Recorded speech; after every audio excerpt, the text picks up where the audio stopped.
বর্তমানে টি-20 ক্রিকেটের মিডল অর্ডারে বাংলাদেশের অবস্থা খুবই নাজেহাল। একসাথে কয়েকজন ক্রিকেটার ধারাবাহিকতা না থাকায় মিডল অর্ডারের অবস্থা বেশ নড়বড়ে। এমন অবস্থায় সাব্বির রহমানকে দলে নেওয়াটা যেন সময়ের দাবি।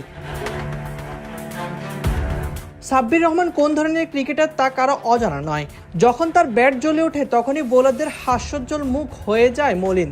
নিজের দিনে বিধ্বংসী ভূমিকায় অবতীর্ণ হয়ে বোলারদের জন্য হয়ে ওঠেন রীতিমতো দুঃস্বপ্ন।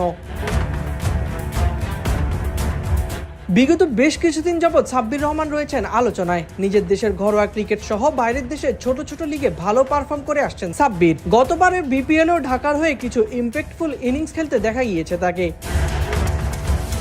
টি-20তে বর্তমানে বাংলাদেশ দল ভালো করছে, এই ব্যাপারে কোনো সন্দেহ নেই।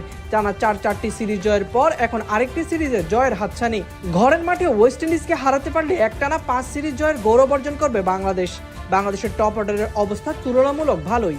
স্পিন ও পেস ডিপার্টমেন্টেও যথেষ্ট ভালো ফলাফল আসছে, কিন্তু মিডল অর্ডার নিয়ে খুব চিন্তায় বর্তমান বাংলাদেশ দল। একটা সময় ছিল যখন মিডল অর্ডারই ছিল বাংলাদেশের মূল ভরসার জায়গা।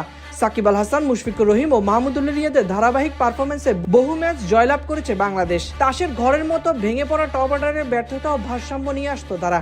তাদের অবসর বা সরে যাওয়ার পরই তাওহিদ হৃদয়, শামীম পাটোয়ারি ও জাকির আলীদের দায়িত্ব দেওয়া হয় মিডল অর্ডারের।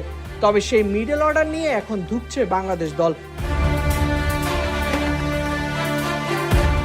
সম্প্রতি সময় ধারাবাহিক সাব্বির রহমান, যেখানে সুযোগ পাচ্ছেন অবদান রাখার চেষ্টা করছেন তিনি। দলে সুযোগ পাওয়ার জন্য নিজেও মরিয়া হয়ে উঠেছেন। এছাড়া 2015 থেকে 2018 সাল পর্যন্ত মিডল অর্ডারে একজন প্রতিশ্রুতিশীল ব্যাটার হিসেবে পরীক্ষিত তিনি।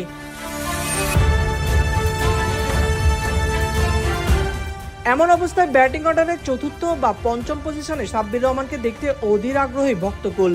হার্ড হিটিং এর পাশাপাশি অভিজ্ঞতার সমন্বয়ে সবকিছু মিলিয়ে লাল সবুজের জার্সিতে দ্রুতই অন্তর্ভুক্ত করা উচিত সাব্বির রহমানকে, এমনটাই মতামত বিশ্লেষকদের।